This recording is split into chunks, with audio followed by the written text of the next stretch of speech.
And the next aspect, when we see, let us take the next aspect, reduction of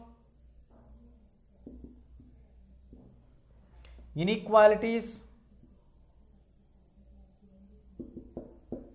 and poverty. The reduction of inequalities and poverty. The inequalities, let us take, we have three basic divisions in the society: rich, middle class, poor. Rich class, middle class, poor class.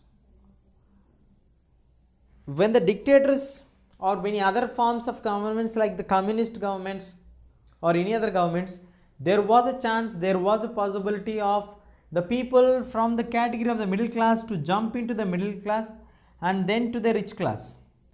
May not be completely into the rich class, but most of the people from the poor class were able to at least manage to jump into the middle class. And in middle class we got the two major divisions again: high middle class, low middle class. So at least from the poor class they moved on to the lower middle class rather than to the higher middle class.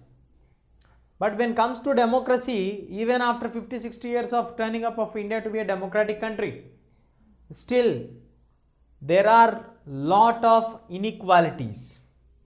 There is a lot of inequality between the people. There is a clear division between the rich and the poor. In economical terms, we do call this one as haves and have-nots. These haves and have-nots have made it very clear according to the situation what has to be done, what should not be done. So, and when we talk about the word called poverty, this concept of poverty has been expanding only because of democracy. Because in democracy, the interests of the people are the major issue or major concern for the governments.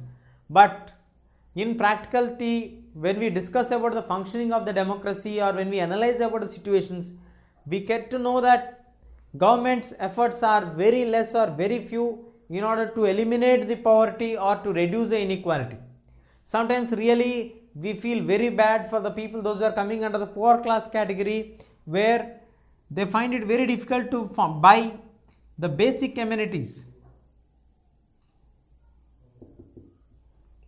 They also find it really very tough to fulfill their basic things: food, clothing and shelter.